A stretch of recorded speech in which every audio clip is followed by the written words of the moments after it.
What's up, everyone? Salam alaikum, and welcome to another Culturally Clueless. And today, I'm absolutely excited. I've been excited for this for a very long time. We're going to learn about a people that people do know exist, but they don't know much about, and we have very different um, representation of the people. And of course, we're going to talk about and learn about the native genocide, the native plights, and who the natives really are. And I am joined by three amazing individuals. You guys want to introduce yourselves? Who wants to start? Wow, not so many at once. Okay, so let's start with Nukshay Kautar. You've been here before, so yeah, welcome back, Okay. first of all. Tuki Kaduh, Naika Ishliu, Kulira Macy, or Kautar. Salaam alaikum. My name is Kautar. That's my Islam name. And Nukshay is a name that was given to me by my mother, which means otter. And I'm a tribal citizen of the Confederate Tribes of Warm Springs in Oregon. And I live on one of the nine tribes reservations. Absolutely amazing. So yeah, thanks for being here. Joy, you want to go next? Hello, everybody. My name is Gardakwio. My English name is Joy, and I am specifically Ganyak Gahaga, Mohawk Nation, and Haudenosaunee. Wow, that sounds like a mix. And you are from Canada, right? Oh, forgot to tell my tribes. My bad. Oh, okay. Well, oh my gosh. Go ahead. What's your tribe? Oh, sorry. I'm Wasco, Warm Springs, and Nez Perce. Goodness. Okay. So last but never least, of course, we got DJ in the building. Welcome. And yeah, Yay. introduce yourself. Okay, hello, I'm Deje Eagletail. My crow name is Biligua Salish, which means translates to girl or woman who looks forward to a new day. And I'm federally enrolled crow, but I'm also Grovon and I have ancestry with Lakota and Northern Cheyenne. Wow. And so that's like all Montana, but I live in Eastern Washington State. Perfect. So you guys named all the tribes, and I must say I have no clue, and I bet most people who are watching and listening don't have a clue of what these tribes are and what the differences are. So you guys, obviously, you guys know each other. What is the difference? Like people would assume, oh, it's native, so it's all the same. Like it's one tribe, maybe two, maybe three, but like so can we clean up some of the you know, false information that's out there. Do you guys speak the same language? No. No. No. Absolutely. Okay. So we do know that there was a genocide that happened. There was an occupation that happened a long time ago. But before we get into this, can we get some cultural things that make your tribe? Like, I don't know, Deja, you want to start? Maybe tell us something about something cultural about your tribe. What's typical for your tribe? What do you guys do? Any typical Yeah. traditions? Okay, so for Crow culture, we are most known for our dresses for the women, and these are our elk teeth dresses. And so the elk teeth, every elk has these eye teeth that are made of ivory. They only have two in each elk, and um, so when you present your dress, it is showing how good of a provider that hunter in the family is for their family, for the women in their family. And so it's really a show of status and being being a good provider, whether it's a husband or a father or brother, uncle, what have you. And um, let's see, we are known for our geometric designs. That's our main one. And then we adopted floral designs from other tribes. So this is an example of the florals that we have. And especially our use of the color pink, where even the men wear pink, and it's a very valued color for us. And so Is there a I story think behind it? those are the big ones. Well, for beads, it was like a sought out color, and I guess we liked it, and so it's kind of the lighter pink. It's called Cheyenne pink. Well, so I don't think anybody calls it crow pink. I think we call it Cheyenne pink, but we would use it a lot, and we still do. I don't know, Kotar, you want to go next? Sure. So with my tribe, where we're originally from, we're from the Wishram area of the Columbia River. We got put on a reservation away from our homelands. The Columbia River, so-called Columbia River, is actually the Nichiwana, so we are Nichiwanapum. And my family comes from the Wishram area of the Columbia River. And being that we're river people, we wear otters. We wear otter skins to represent our water. And when we process the otter, we actually pray throughout the whole time because it gave its life. And we don't go out and kill them or hunt them. They actually we consider them blessings when they come to us.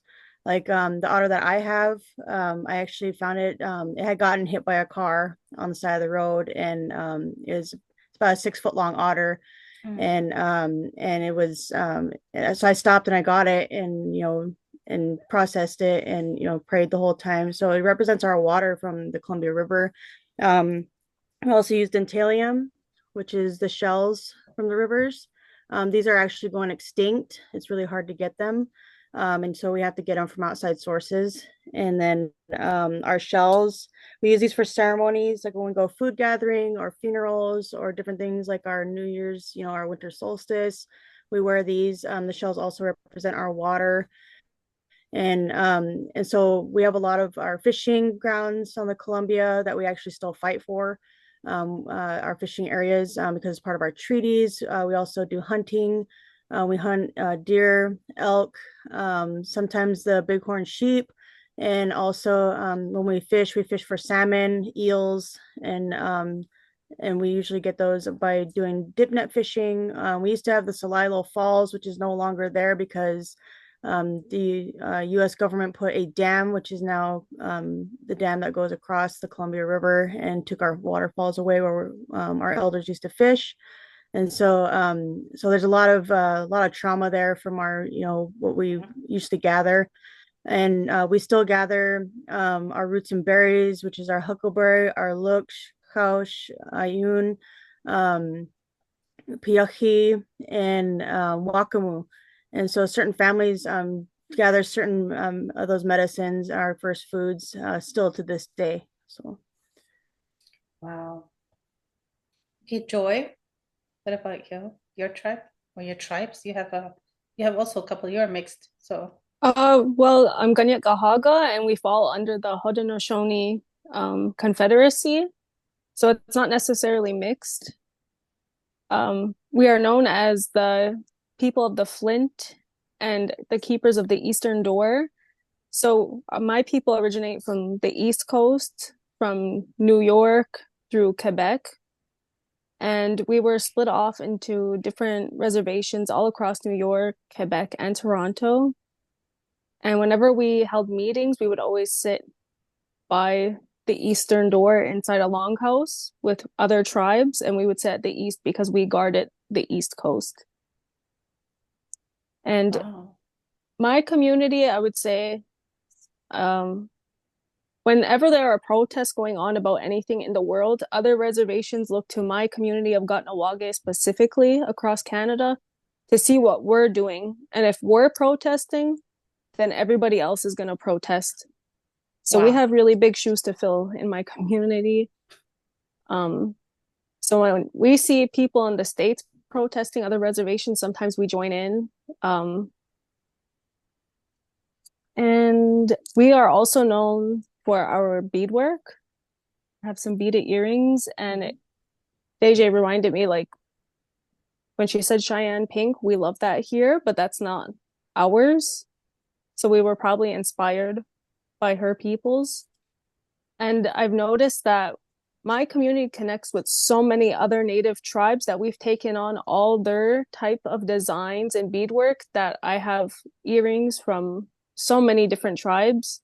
And it's beautiful to see Mohawk prints being mixed with like Cheyenne or Lakota and so forth. That's beautiful. You actually made me. So, how is the relationships between the tribes? Like, is there relationships? How does it look like? Do they even connect, or is everybody doing their own thing? My community specifically really tries to interact with as many other tribes as possible and build those bridges and connections, because at the end of the day, it really does feel like we only have each other against the world. Yeah, same with my tribe. Well, it's not so much the tribal government, because the tribal government has been it's been very colonized, and so it's we the people. We the people stand with other tribes. We the people, protest with other tribes. We stand with other tribes. All indigenous people around the world, and so like our tribal government doesn't represent us. A lot of the people here, our tribe does not represent us in a good way. A lot of them just want to, they don't want any trouble, they don't want any problems, because that also includes, because we are on federal land, so that includes the feds. And so we the people, we stand with, all indigenous peoples. I mean, I fly the Mohawk flag because it was given to me. I fly the woman warrior flag from the Mohawks because it was gifted to me. I mean, as you can see behind me, I fly the AIM flag, I fly the Shahada flag, the Lamback flag. So I mean, there's a lot of us down here. Well, not a lot, but a few of us that use our voices to speak out and go to protests and do what we can, to stand on the right side of history. And I love that. You're definitely very, very active. I can tell you're gonna get to that in a second as well. I don't know, DJ, how is your pride tribe? My gosh, I can't even speak. Are It's they okay. connecting with people, or is it like more, we're doing our own thing over here? Well, so for a long time, the Crows have been a little bit like teased or get some pushback because we weren't part of, if you know the Battle of the Little Bighorn, we weren't engaged in warfare with that, but it was on our territory. And so we basically told, like, Custer, the federal government, they paid the Crows to go look at the encampment. It was a whole prayer camp of Lakota, Arapaho. I'm missing. I don't know why I must be nervous, but there was also a couple of Gros Ventre people there, including Chief Red Whip. But Cheyenne, sorry, excuse me. And so there's 4 tribes there, and anyways, the government showed or paid the Crows to go scout on this encampment, and it was really large. So then they came back and said, Custer, there's a lot of them, and you don't have as many soldiers to fight them. And they advised him to retreat, to go back and come up with a different plan. But Custer decided to engage in the battle anyways. And so we do get a lot of like flack, like, we weren't engaging against the government, but it really, for us, we're like called the mighty few. And so we really had to be strategic in order to be able to keep the land and the territory, the positioning that we had, because that area in what is now like southeastern Montana into Wyoming, that was a very sought after land. And even like we had to defend it against all the surrounding tribes. So that includes the people that were engaged in that prayer ceremony and then in the Battle of the Little Bighorn. Okay, can you quickly explain what the Battle of the Bighorn was? Because I have no clue, and I don't think people know what they like. Just roughly explain. Okay, so this I'm not even sure.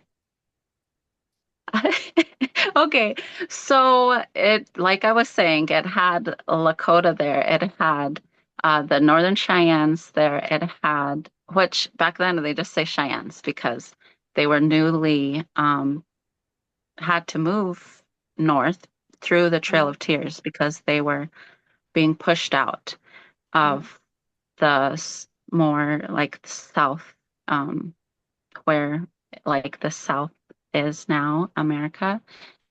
And then like I said, Arapaho and Grovon. So they were there engaged in a prayer ceremony, and then they got word that Custer and his men were there to basically exterminate them. It's part of getting all of this war on the Indigenous people of America, getting people on reservations, assimilation. So Custer wanted to like finish all of this like extermination, and so that's why he engaged in this battle. But that was June 24th, 25th of it was before 1900s. It was like 1890 something. I'm sorry.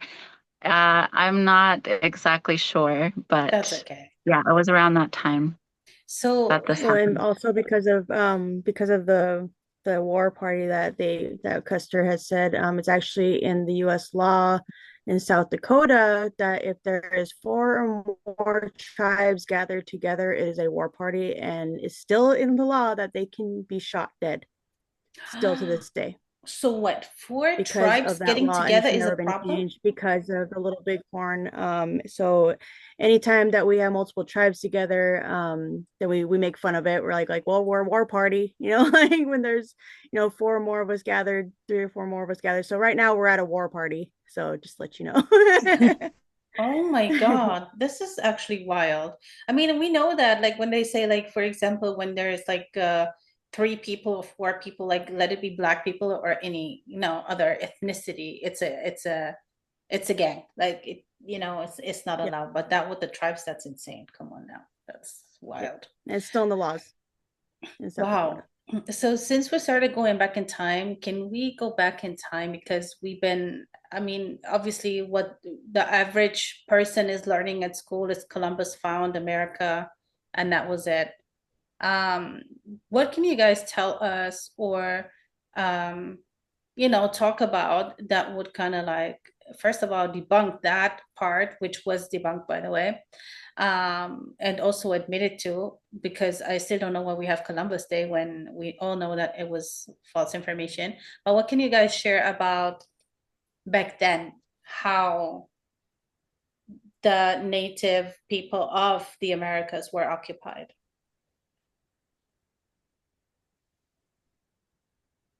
How it was Okay, after occupation, right? Initial. Well, how it was like how this even happened, because we do know Columbus found America. That's what they wanted us to believe, and then basically, So the Mashpee Wampanoag are the actual the first contact, and and from what I was told by one of the Mashpee people is that when Columbus came, they had nothing. They were sick. They were starving. They, they were in dire straits. And when they had contacted them, they saw, that they had food, they had, all these things, and that the Mashpee Wampanoag actually helped them. And in doing so, the settlers, the illegal settlers, had started taking over, and stealing their food, stealing their different materials and stuff. And like they came over and they smelled bad, and they had not even like they had to teach them how to shower. I mean, there's a lot of things that they had to be taught when they came to these lands, and the Mashpee are the first ones that were first contact, and they went through the worst, genocide. Starting the genocides. When it all started happening on the East Coast. Do you have a year or approximate year for that? 1492 is when he landed. So Okay, so that part this is was true. prior to 1492. There was thriving. There's over 100 million indigenous peoples here across Turtle Island. When Columbus came and they started, ramping up, settling down into these parts, because there's a lot of parts that, like our people didn't just like, they weren't wanderers. None of our people were wanderers. We had trade routes. We had different seasons for different foods. So we'd travel to go get those foods. Then we go back during the winter and stay in our, our original homelands. And it's the same thing. Like when the settlers came, they saw, oh, this whole land's not being used, when it's actually lands that were being used during each season. And so Yes. like we weren't wandering. We weren't, we had a civilization. All of our indigenous peoples here in Turtle Island, we had our own civilizations. We had our own ways of living. And of course, the settlers don't understand that. So they think that, that we're barbaric or we're savages, and we don't have, we're not civilized, because we're not part of their world, even though we had our own ways of doing things. That sounds really, yeah, sounds like sounds like settlers, I can say. But so one would ask the question, how is it possible to take out over 100 million people coming from a different place of the planet and just like being able to overwhelm over 100 million people? I think a big portion of that has to do with all the sicknesses that were brought over that we were never exposed to before. So that And they wiped out. weaponized that. Go ahead. Yeah, they weaponized that. They would put the sicknesses on blankets and give them to us as like a peace offering. And then thousands by the Expose thousands us. people were dying. Yeah, and then mass starvation when they took all our first foods. There's actually a picture you can find online that has the mound of buffalo heads. That was, a main source of food for the Plains natives. Like they used forced starvation. They stole our food. They stole our livelihood to get food. Like, they ruined our trade routes with other people. Took over. That is forced starvation and sickness. So of course, that's part of our genocide. Of course, Yeah, and bringing another weapons, that took us all out too, that we didn't have. yeah. Another tactic that was used was divide and conquer.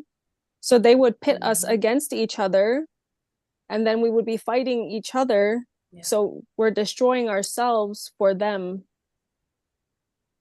Yeah, And just that's like on my how reservation, that's why on my reservation we have 3 tribes, which is the Wasco, Warm Springs, and Paiute. And all these tribes were warring, and so they put us on this reservation, like, oh well, they'll just destroy themselves, and we won't have to deal with them. Well, instead we banded together, and it backfired because we're still here. I'm that's so do you guys learn this at school, or do you guys just get this told by, let's say, parents, grandparents and stuff? Is this I something we learn at the reservations? I was really fortunate enough to grow up on a reservation that has its own elementary schools, and we have one high school. So I was able to learn this in school. But if I grew up on another reservation, I would probably have to rely on my parents. I grew up on what's considered the wealthiest reservation in Canada because we have our own schools and businesses. But when you go through our community, it just looks like a regular town. Oh, Yeah. I've grown up and born and raised on the reservation here in Oregon. We have we have elementary school, we have a K through 8 now. But anything higher than like when I was growing up, our grades only went to fourth grade, and then we had to go to the school that was off our reservation because we didn't have money for a new school. So I got to learn, from the beginning, our languages, when I was little. And then once you get off the reservation, though, there's no languages. Like now, we just barely got our languages in our high school. We just barely got Native American Student Union in our high school, just recently. I mean, we just got our ceremonies back about 40 years ago that, before that, we were not allowed to practice them and it was illegal. And so like going from, fourth grade and then having to go to a white school, which they get a lot of money for us natives going to their school. And so like we're all paychecks to them. And so you lose what you learn, if you're not using it, you lose it. And so I'm like trying to get back in touch with my language because once you go off the reservation, they don't have it. And so so I was fortunate enough to grow up on my reservation, learn these things, and then leave, to go to school and stuff, but still, hear all the history of, our people because we do have our own museum here that tells our history. So I've been actually pretty fortunate to grow up on my reservation. What about you, DJ? Okay, so I think I heard some from family and my grandparents, maybe a little bit. But I guess I was fortunate for my school. Um, I have similar experience with I'm sorry, I don't know how to say Kautar. Is that how you say it? Yeah. Yeah, you got it. So similar where the schools on our reservation and right off of the reservation, the high school, it's similar where they're using they get a lot of money from our tribe, but then the education is lacking in terms of educating about tribal history or even just our own tribal history or overall. But my specific class for AP history, we did have a section learning about about the genocide. It wasn't too much, but at least we did have some of it covered. And then for my senior project, I did my senior thesis on the social conditions of Native Americans and now present, but also like throughout history. And so I was able to do my own research, and we have a Little Bighorn College on our reservation, the Crow Reservation, and so I was able to go there for a lot. They have a good library with a lot of different books, and they even have like the actual like laws. Like there's all of the tactics that they used for assimilation and how it was put into these government documents to for not only extermination but the assimilation, trying to get rid of the culture and transition natives to the Western world, to American culture. And this is why Kill the Indian, save the man. pretty much this is why this whole thing with the boarding schools was so big. If you guys can talk about it and tell us what actually happened and how you felt about Joe Biden apologizing for it. It felt like he was just doing it for Kamala Harris for her campaign, like as a last minute ditch effort to get the native vote. It didn't feel sincere because it was just words, no action. Exactly. Just empty words. Yeah. he had all this time to come to reservations. And mind you, he went to a reservation that was in a swing state. He didn't care about any other reservations. He don't care about any indigenous people anywhere. He did it during a voting season. Like, come on now. Yeah, he can shove his his Yeah, apology. pretty much. Yeah. So, what happened? What's it all about with the boarding schools? Okay, can I add for the boarding schools? So my dad, he's 75 now, but he says he remembers on his tribe is Anain, and he says he remembers the like school buses, a bunch of school buses coming to Fort Belknap, and them just rounding up all the children, and the parents like not wanting their children taken away, but then they were had guns pointed at them and said, if you resist, then we'll shoot you. So they had no choice but to let their children be taken from them forcibly. And he said how horrible, how heartbreaking, how devastating it was to see these parents after and the grandparents, this community, just like, having their children, like, this is our future, their most precious loved ones taking from them and not knowing where they're going. And he lived out in the country in Lodgepole, and so that has like a lot of rolling hills, so you could see for quite a few miles out, like if someone's coming. So then his father told him and his brother to go hide over like in these bushes. And then when the agent came to like see if he had children to take, then he said no, he didn't have children here. So then that's how my dad was able to escape being sent to boarding school. But then they did create a Catholic school on the reservation. And so he did have to go to day school. And my grandparents, the same way, they had to, on the Crow Reservation, they had to go to day school. And so that's like a whole different trauma that we don't talk about. If you go to boarding school, at least your safe place is in your mind and it's still there.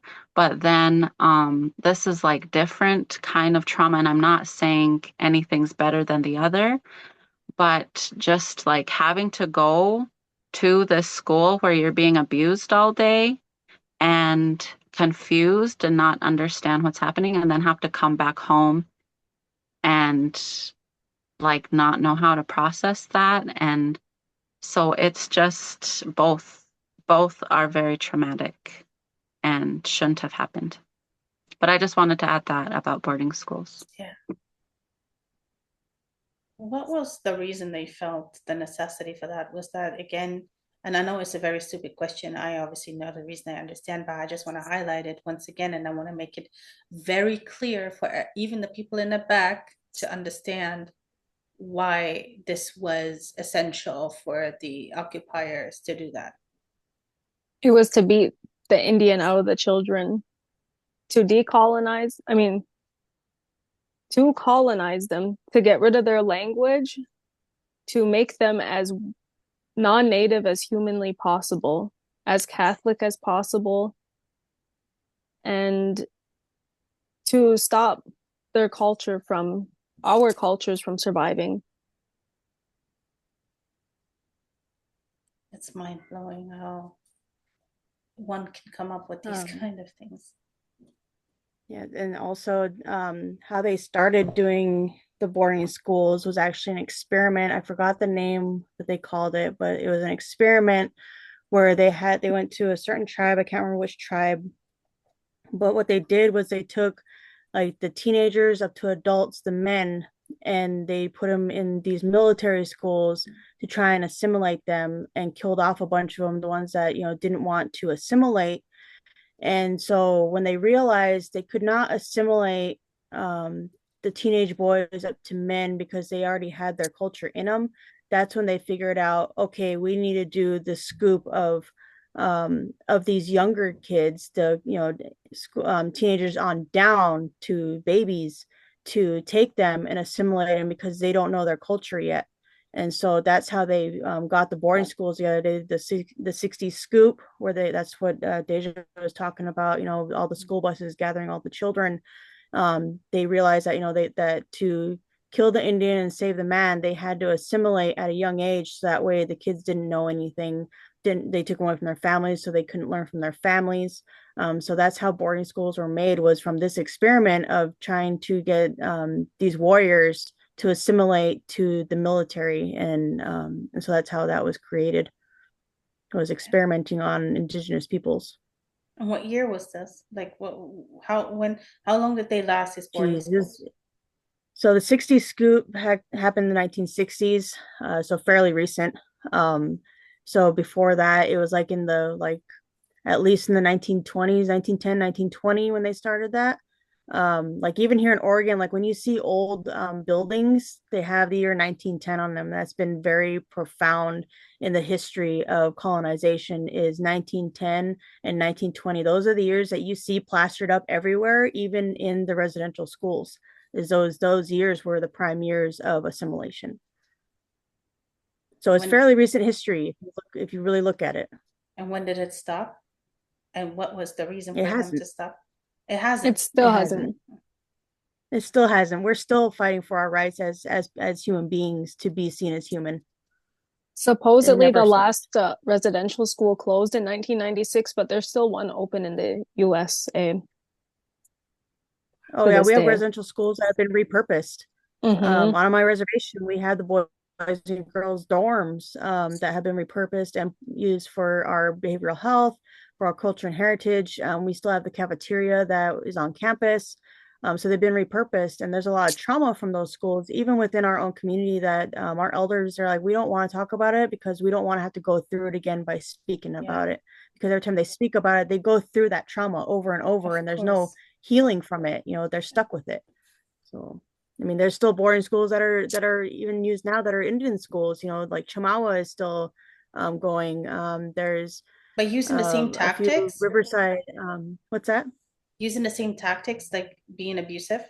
No. Now they're just like, now they're, because it's been so it's been demanded that our languages get put back in schools, that our indigenous people are seen, and like just like the Freedom of Religion Act that came 40 years ago, like because we've protested and have resisted for so long, now we're just now getting our rights, some rights back. We're not getting all of them back. I mean, we're still listed as merciless Indian savages in the Constitution. I mean, in the U.S. Constitution, or the Declaration of Independence, we're still considered merciless Indian savages, and that has never changed. So we're still going through it. We're just we're being louder now, finally, because we're not afraid of being killed. I think it's not loud enough. That's my question. Why is this not louder? Why is there not some more uproar? Why is it not talked about more? What do we need to do to elevate? I mean, look at how many years we've been going through this for 500 plus years. The government boot has been on our necks for so long. Our newer generations, like my generation, Joy's generation, Deja's generation, like we're the ones that are up and coming and being loud about this. And like it's our generations that are being loud. And so it's our elders that they're tired. They're tired of fighting for it. They're tired. They're wanting to live out their lives, and not have to live through the trauma again. So it's up to us now, to be loud. Because our elders they've been stomped down. They've been, they've had the government down their throats for so long. They're just like, they're tired. They're tired. There are also repercussions for speaking up, speaking out. You can lose your job. You can lose loans. You know, like anything with the bank. If anybody within in that bank has the power to do that, and or you can lose your contracts, your leasing contracts, whatever kind of business you're in.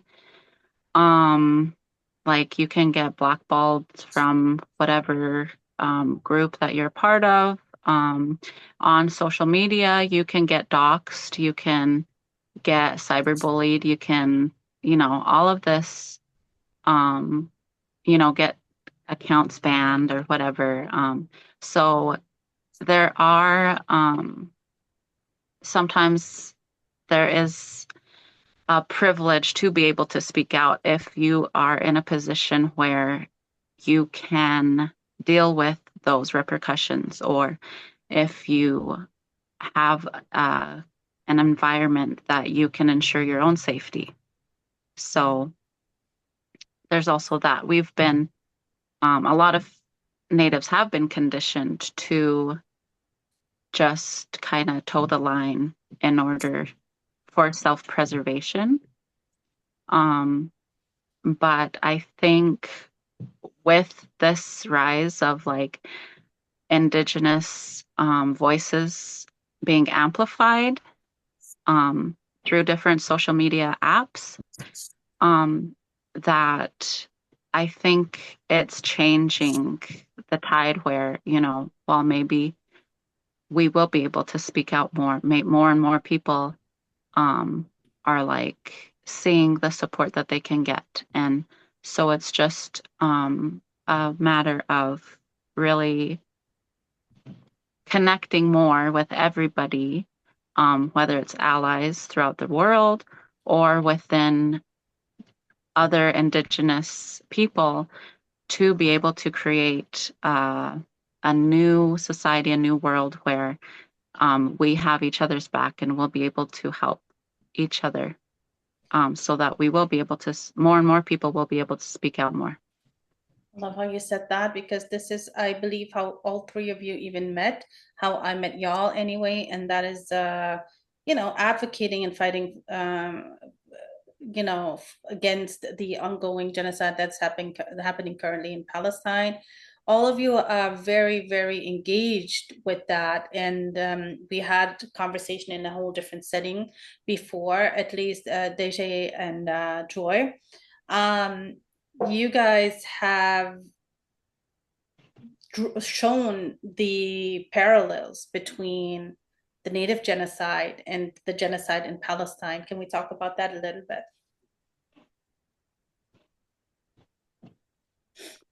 So I like to I keep going say, first. Go ahead, somebody. okay, I'll say a little bit. I like to say like America and is not real are like conjoined twins. One as like a parasite on the other. And so yeah, we're under the occupation of America. That's what I say. And it's always been that way. And I know similar tactics have been used in Canada as well. And I mean, all over America, South America, there's like so many colonizing powers of the world. And I think through social media, we've been able to see and connect. A lot of people are starting to connect all of those dots.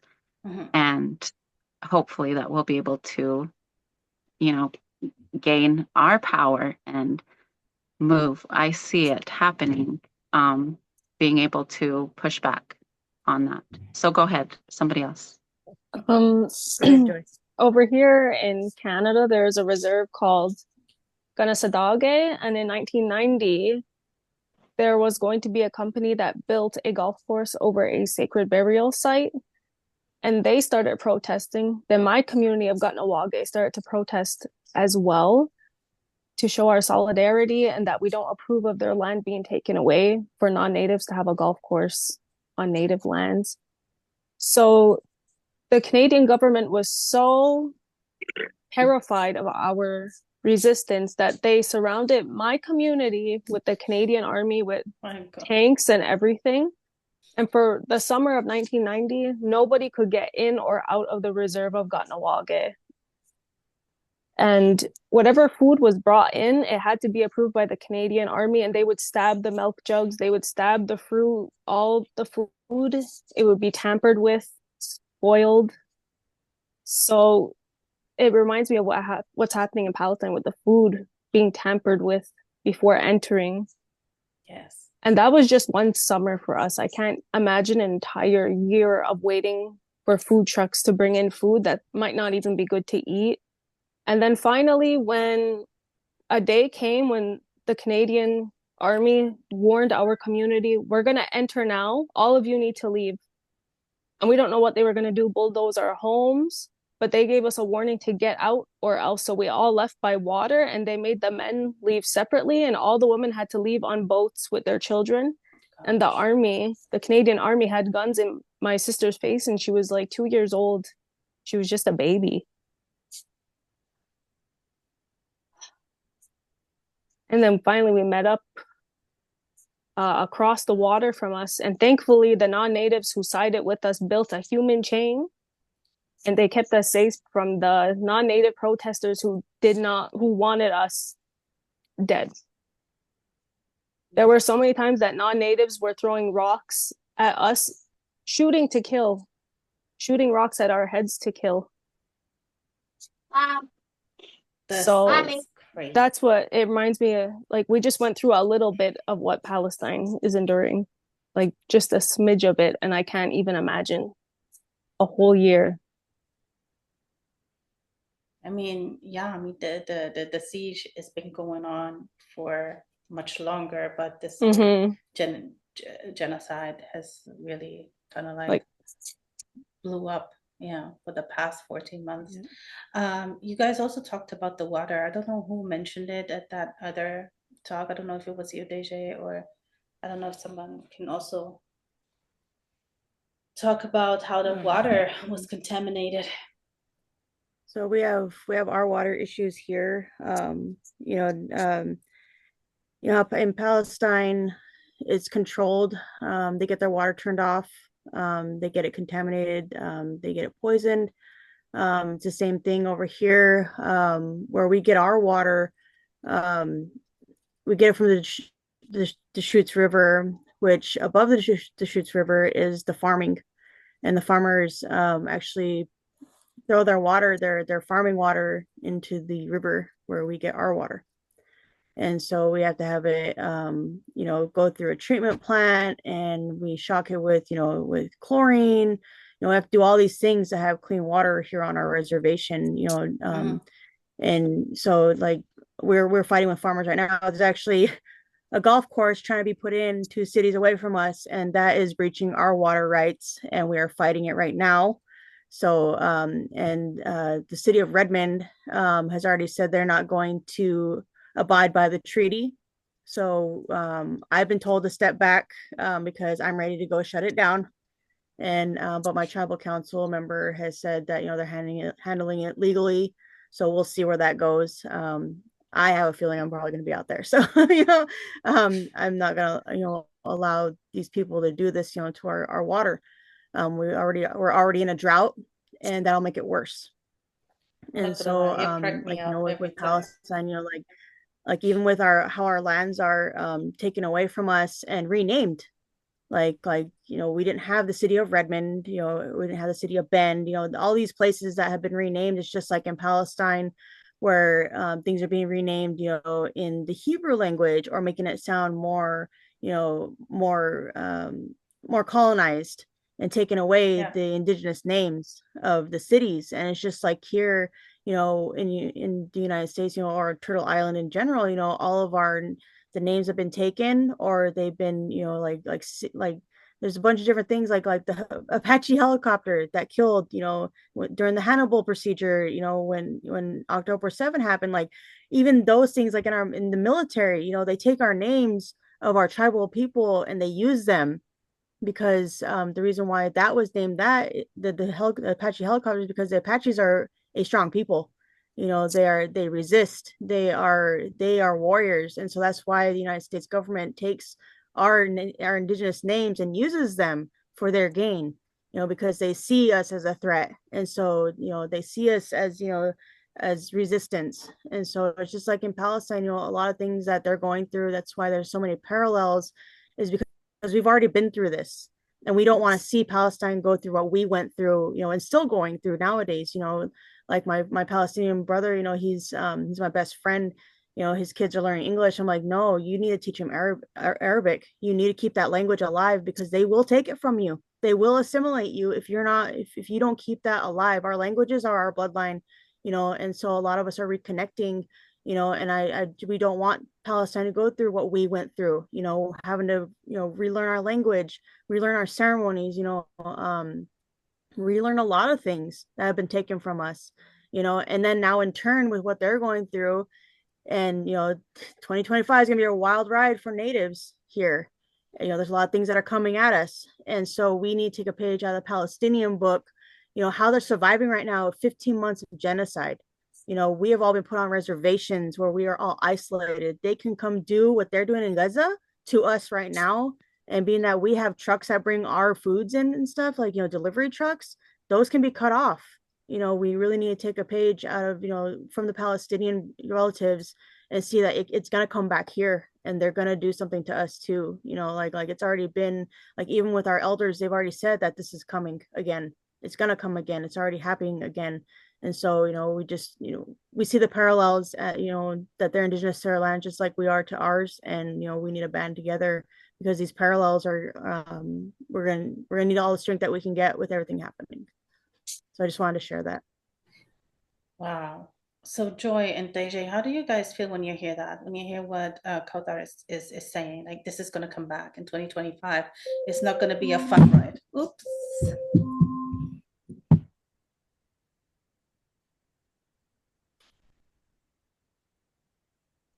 Guys, are you still there? Oh, yeah. Yeah. So who wants to start? When I first heard about October 7th and then the months that followed, about 3 to 4 months into the genocide, I had a feeling that it wasn't stopping, nobody was stepping in to stop it. It's gonna be us next. It's like impending doom. Because if they can get away with this for so long and nobody stops them, and we are considered the enemies, the indigenous resilience of these countries, Canada and the US, South America, they can wipe us out and no one's going to bat an eye. No one's going to say anything. So, DJ, what do you do when you hear this to prepare? My parents have already talked.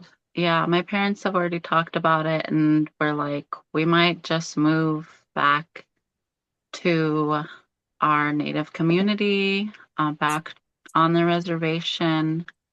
But even then, like what was said, is we already are in like a food desert, because they put us on these reservations that are far, and because of something called allotment, we're all separated from each other. It's not like we have these large cities. I mean, if you live in town, then yeah, but they're small. So I see it, because yeah, we saw what was happening, and I was like, I thought when people saw, like, the Palestinians have their phones and they can show us.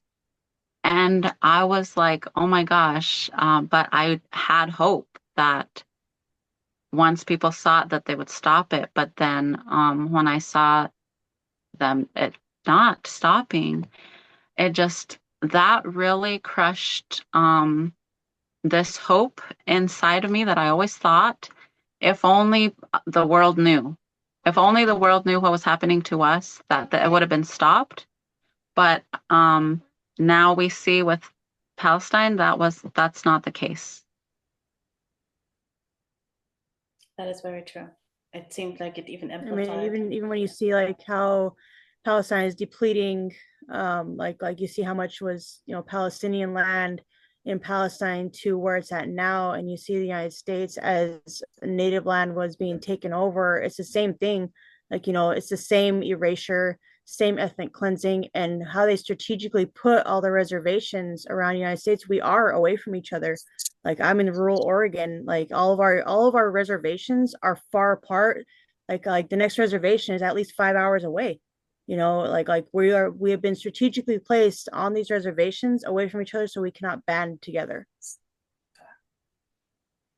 That Wow, makes me realize the closest Mohawk communities to me are actually like 45 minutes away, an hour away. We're not too far apart, and I think that's what adds to our power as the Mohawk Nation, Kanien'kehá:ka Nation, is that we're still kind of close together and we still band together with a strong front.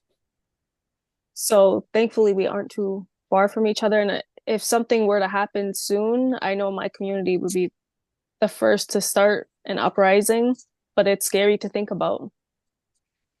Okay. Yeah. In my community, it's full of like, you know, natives are sent to military, you know, more per capita than any other race. And so there's a lot of that valor. There's a lot of veterans, you know, that are on the reservations that, you know, like we defended our country and just like, did you though? Like a lot of them are now speaking out. You know, they're just like, we weren't supposed to be over there. We weren't supposed to be in Vietnam. We weren't supposed to be in Iraq. We're not supposed to be in Afghanistan. We're not even supposed to be in Palestine right now. You know, all these places that United States government, the elite, have sent our people. You know, there's that valor, like oh, we went and fought for our country. I'm like how many other country bases do you see in the United States? You don't. The United States has bases everywhere in every single other country. You didn't get sent over there to fight for anything. You got sent over there to commit genocide. And so a lot of veterans are starting to speak out. Like my uncle who went to Vietnam, he's no longer with us. He constantly over and over, we were not supposed to be over there. He's like, we deserve the welcome that we got back because there was a lot of them. He's like, I saw, you know, my people in my platoon killing children and women and babies. He's like, we were not supposed to be over there doing that. You know, he's like, we were not supposed to be over there attacking, you know, civilians. He's like, but they told us that we needed to. And he was in the Air Force, and so he was seeing everything, you know, even from up top, you know, even on the ground. You know, he's like, he was traumatized. Like he's like, we weren't supposed to be over there, but he got drafted and got forced to go. And so, you know, a lot of the I encourage a lot of the veterans to speak out, you know, like to realize that it's false valor. It's it's a lot of you know, brainwashing, conditioning from this government. You know, this government that didn't even want us here, that still don't want us here. That's why they send our people the most to their little fights, to their genocides. And so like I think, you know, on my reservation, if something were to go down, I think there would be a lot of division because I believe we aren't supposed to be sending our people over there. And so I honestly don't think that my tribe as a tribal government would stand up, but I think we the people would stand up if something were to happen. Man, this is actually so crazy. It's very difficult to digest. I'm not gonna lie, all of it. It's so much trauma, so much suffering, so much hurt. Um, can we talk about so in the last setting, I'm just saying this for you, Kautar, we talked about, you know, Deja and Joy both shared how difficult it is, especially as a female, to leave the reservation at times and how dangerous it is. Can we touch on that and then go to what actually is also, in my opinion, not talked about enough, the whole missing, you know, situation of women? So natives make up 1.1% of the population here in the United States. Our women go missing at 40%. Every single day, there's a missing woman, missing, even men go missing, our children go missing. We are not seen as human. we get given, excuses of why they won't go search for us. So I always tell everybody, where I'm going, if I'm going anywhere, who I'm going to be with, because it is dangerous. It is dangerous to leave the reservation, and go in the outside world as a woman, as a Native woman, because we don't get looked for. So we are disposable to people. We're not seen as, someone important, like, a white girl goes missing and they find her, and it's just like, or they don't find her, or there's like news outlets everywhere, reporting on it. Like, but when it comes to us, we're either, oh, she went out partying, or oh, she's high, or she's drunk. There's a bunch of drunk natives, like different things like that, like, oh, well, she wanted to go, she left willingly. And it's just like, no, because these are things that are all out of character for some of our people. Even if they were out partying, even that's still no excuse not to go look for them. They're human too. It's not just our people that get drunk. It's not just our people that do drugs. It's not just our people that, go out and party and get in with the wrong crowd. That's with every single race. But ours is so stereotyped with these things that, that we're not seen as important enough to go, like it shouldn't matter how we dress, or matter how, how we present ourselves. It matters that we're human too, but we don't get looked for. I don't know how many times, we've had people go missing here on the reservation, and the cops are like, oh, well, we did what we could. We ran out of resources. It's just like, what? Like, really? And so we have to take our own, our own people have to go out and be search parties. Our families that are of the missing people have to go out and search, because, a cab all day. Cops don't help nothing. I don't believe in cops. I don't believe in anything that they represent, because they come from, chasing slaves. And so they're not here to protect and serve. They're here to cause problems. They're here to not do their jobs. They're here to uphold the law of the empire, not help us, any of us. So, with the MMIW crisis, it's starting to pick up pace, it's starting to take up space, in certain rooms, but I think we need to be louder about it. We definitely need to be louder, because, our women are going missing, our men are going missing, our children are going missing every single day. Like every hour there's somebody going missing or murdered, and so I think that we do need to be louder about it. There's people that think that we don't even exist, and so when they hear MMIW, there's like, well, what's that? And so we're having to explain it to them over and over and over until they finally get it, but it's not affecting them, so it doesn't matter. That's the whole point. When things don't affect you, they don't matter. Yep. We have similar statistics in Canada as well. And just recently, I think it was last week, Justin Trudeau, the Prime Minister of Canada, had a conference with families who have missing relatives, missing children, missing aunties, mothers, sisters. And it seemed like it was a step in the right direction. And the families were explaining the stories of how their family members went missing. And Justin Trudeau ended up walking out midway through and would not listen to anybody. He stopped listening to their stories. He walked out very angrily. And I don't think our situation is going to be taken seriously here in Canada. Although there has been searches in landfills, it feels like a half-ass effort. Sorry if that's inappropriate to say, but no. Justin Trudeau put it off for months to sign the contract to search the landfills, and now that they're making the area of the landfill where the bodies are most likely hidden like the last spot they're going to go look at. Why not go there first if you think they're all in this one area? Why are you going look everywhere else but where they actually are? They're not actually trying. I don't think they are. I want to definitely, how do I say, diminish all speculation. So let's paint a much clearer picture. Deje, why do these people go missing and where do they end up? So I wanted to add about it's systemic, like we talked about systemic racism. It is through our foster care, through deeming parents not fit to take care of their children. So then they put the children in the foster care system.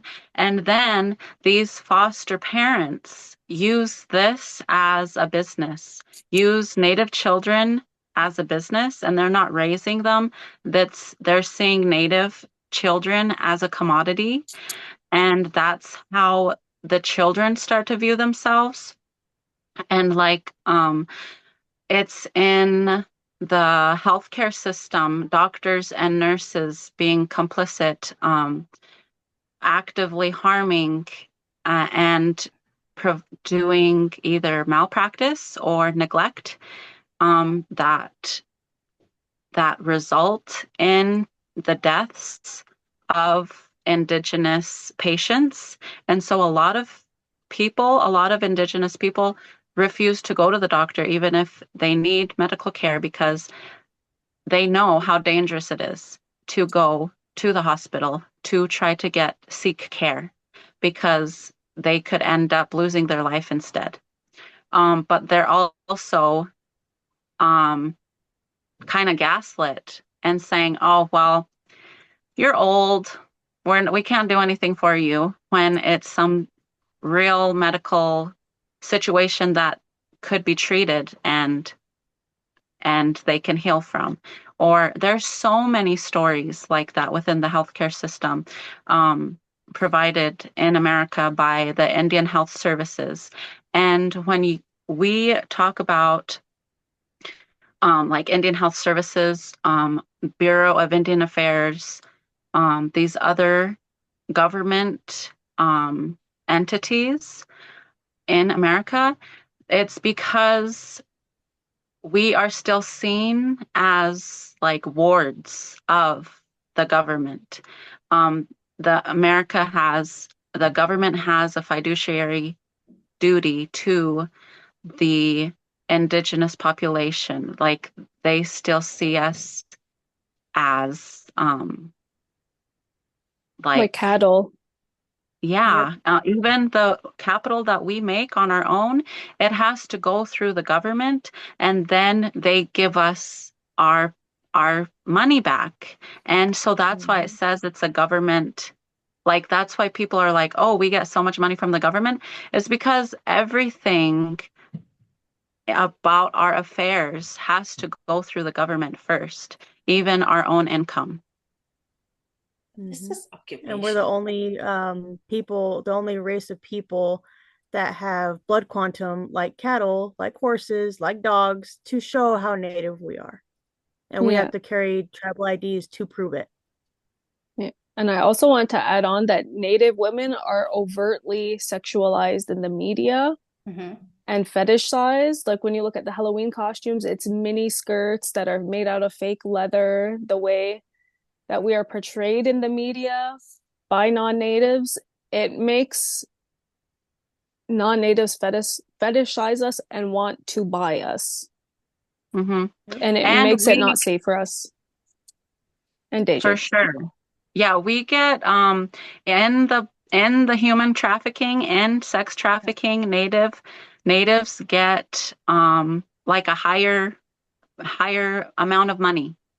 Like, people call us Pocahontas, and they say, oh, are you going to get yourself a Pocahontas? And it's like they pay a higher amount for us. So it's also within within the police. The police are part of the human trafficking ring for Native Americans, 100%. I've heard so many stories. Like, there's so many stories about it, and how they get their like commission off of finding Native people and getting them to the sex trafficking ring. Yep, and we have a whole freeway that goes from Canada all the way down through Washington, Oregon, California, down to Mexico. Like, we have a main freeway that is considered a human trafficking freeway because it's a straight shot from both countries and within the West Coast. And so, like, even with they were talking about, the Halloween costumes, they all want to dress up like us and portray us, but they don't want the trauma that comes with it. They don't want the struggle that comes with it, but they want to be us. Of course. So how I'd many? like to So how I'd many? like to add one more thing, Of please. course, sure. So for the foster care system, it is a pipeline to the MMIW to getting, because like I was saying, when these Native children get into foster care, they're seen as, they see themselves as a commodity. They see their foster parents get a certain dollar amount every month for each child that they have. And so they view themselves that way. And then they're usually abusive, even if they have good foster parents. Even in the most ideal situation, fostering, being adopted is still a trauma. And I get flack for saying that as well. Pushback from people. Well, my relative fosters and they're the best thing that ever happened. Losing your culture is traumatizing. Yes. Losing the people that you belong to is traumatizing. And that's the new way of assimilation. They don't have as the boarding schools now, like the way it used to be to assimilate. So now they use these other systems, including foster care. And then they run away, these foster children. And then they are more susceptible to being put into like sex trafficking. So that's how I wanted to say the connection between the two. And then this, I saw on TikTok and other social media platforms, it's videos of children who've lost their parents over in Palestine, and all these white women in the comments saying, I would love to adopt them. I would love to adopt them. Then I made a video explaining that Palestinian children need to stay with Palestinian families. Yes. You can't just adopt somebody because you want to. Like, that's nice. It's a nice thought. But these children need to grow up with their culture and their traditions, because they will lose all that if they are adopted by non-Palestinian families. I agree 100%. And also to add to that, is like even with like the Mexico border, all the kids coming across is the same thing, like where are all those kids at? Where did they put them? Just like when in Palestine, where are you taking all these children and what are you doing with them? Like they're being sent to prisons. Like, how do you have, 18-month-old baby in a prison? How do you imprison a 12-year-old boy for throwing a rock? It's the same thing. Like, where are all these children going? What's being done to them? And who's doing it to them? Like, it's just like these empires, they feed off of children. And so, there's a lot of missing kids right now from Mexico. There's a lot of missing Palestinian children in Palestine, that are being kidnapped. So there's another connection there. All the kids, they're going to grow up in this traumatic experience, and they're going to be fed upon by these predators. I have two more That's the sad part questions of it. before we run out of time, and we got to do this again because I actually have a ton of more questions. But I didn't want to speed through stuff because I feel like it needs the time and the sensitivity, like to explain everything. First, how many of these missing people, whether it's women, children, or men, are found? It's a small percentage, very small. Very, I figured. and majority of them, when they find them, they are dead. They are murdered. Do you guys feel sometimes frustrated when you see all the other causes get so much more attention, but your cause, let's say we had Black Lives Matter, and when everything like really popped off with Trayvon Martin, and and it continued everywhere else pretty much, like we have so many victims of police brutality over the years.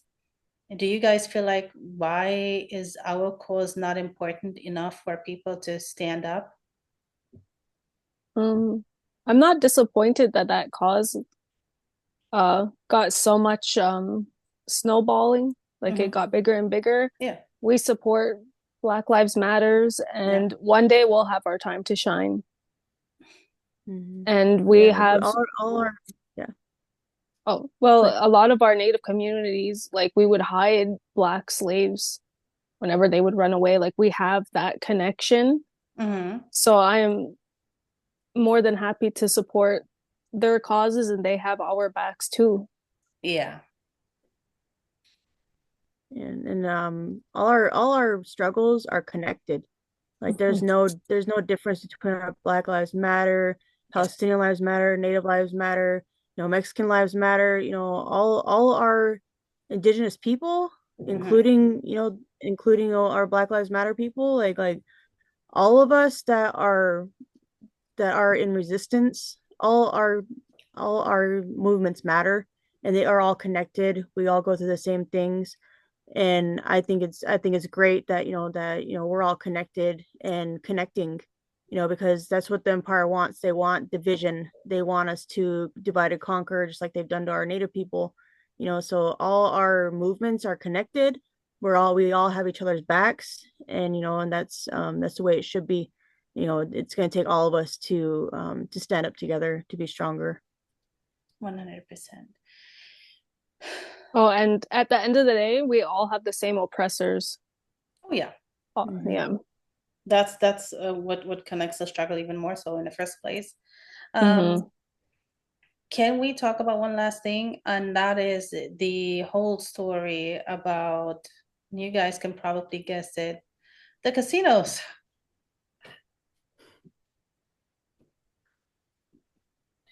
Okay, so for the casinos in America, there is a guess a clause or in the law where it's determined by each state representative. So um that's why there's some some states like Mm. California that have really large good casinos for natives, or here in Washington states they have some good ones.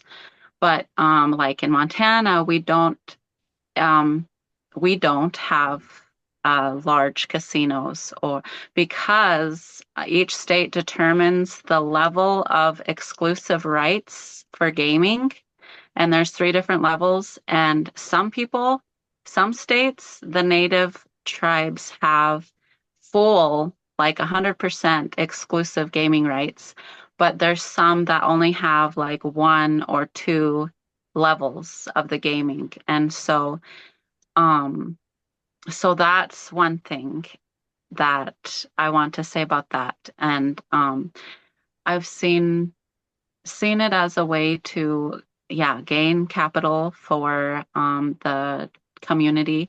Wyoming, actually, the tribes there, Arapaho and Shoshone, they were able to come work together and go to court to gain more gaming rights, and they won.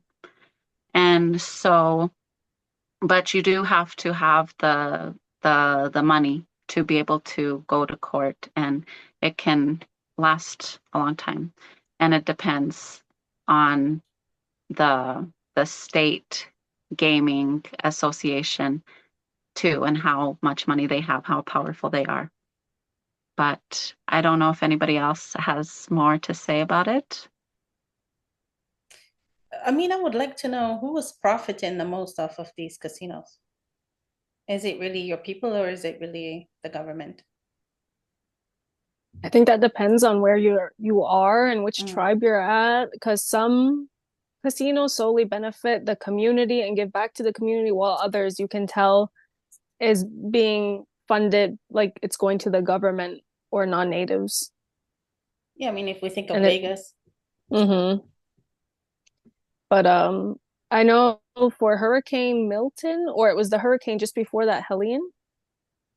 the American government just gave Israel billions of dollars, and they told all these people who've lost their homes, we have no money to help you, you're on your own. And it was a native casino that stepped up and helped pay for the damages for many people's homes. Wow, really? Yeah. Yeah. Well, of course, that's not going to be reported on. No, I had to learn from other It's people not from going to be that shared. tribe. Yeah. There was maybe one Yeah. news article about it. In my community, we protested casinos since I was a kid. There's pictures of me as a little kid with my sign, no casino. Oh, Because with casino brings violence, it brings in mafia, it yes. brings in drugs, it brings in more alcohol, and it's a danger to the community. And there's already so many attempted kidnappings by non-natives in our community. They just drive by through our reserve going slow, and people will chase them with bats, with whatever we got. Mm-hmm. And they take pictures of our children, and have a casino brings in thousands of more people.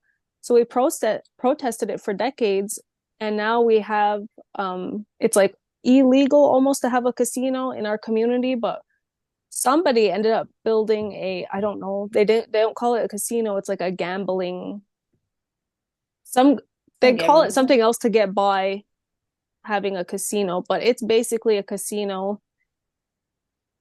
And Okay. half the people are for it and half are not. Yeah, I can imagine. Ain't that always the case? Yeah, we have a casino on our reservation called Indian Head, and so we're on federal land. We aren't supposed to sell alcohol on our land. It's a closed sovereign nation.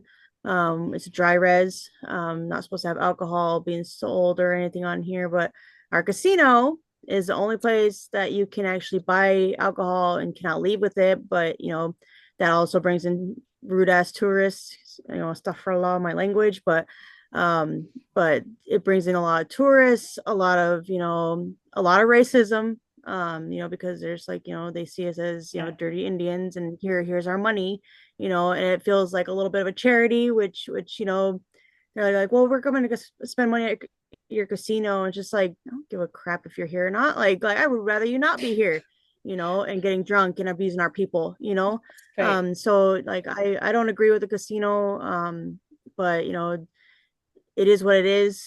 Our reservation is getting revenue from it, and so we also have a resort which brings in a lot of tourists. Like our resort's called Kanita. It's been very well known since before I was born. It's in the middle of Amazing. our desert area, out in the out far away from the community, and so that brings in a lot of money for tourism, which also makes it hard on us, because we do have natural springs out here for our ceremonies, and so a lot of non-natives like to go and hike to it, and they leave trash. They're not even supposed to be there, and so it brings in a lot of people that disrespect our lands, and disrespects us as a people, so I personally don't agree with it, because it does bring in the outside world, but that's what's making this reservation prosper, I guess you could say, because like we're one of the poorest reservations in Oregon now. So we're just starting back up again. We just opened our resort again, and so I mean, I personally, just me personally, not speaking for anyone else, I don't agree with the casino and having alcohol on our reservation. We already have an alcohol problem, we already have a drug problem. We even have a homeless problem here on our reservation, Oh, because of the red tape from the feds and from the BIA, in our housing situation here. We have a lot of issues here, and bringing in tourists, to our reservation to make fun of us, is making make it even worse on us, so yeah.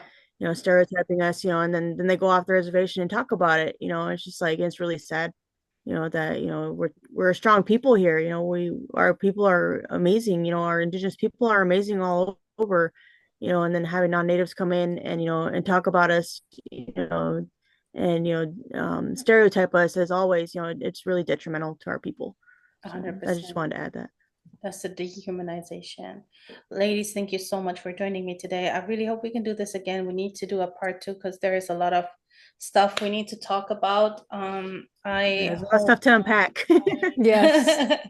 Yes, definitely. Too much, actually, really too much. And this is really baffling. Like, I mean, honestly, when I heard it for the first time, I was shocked, and I'm hearing it for the second time, I'm still shocked. So I don't know. This is absolutely insane. Thank you so much. I really do appreciate all of you being Well, thank you here. for sharing your platform with us, and Anytime. uplifting our voices, because that's what, is needing to be done. We need to uplift each other's voices. So thank you for using your platform for this. Absolutely, anytime. And yeah, definitely. I hope you guys learned something listening to this. Thank you for tuning in, wherever you tuned in from. And yeah, make sure to support and really elevate Native voices. Oh, all right, that's it for this week. I'll be back next week with a brand new episode. Peace out.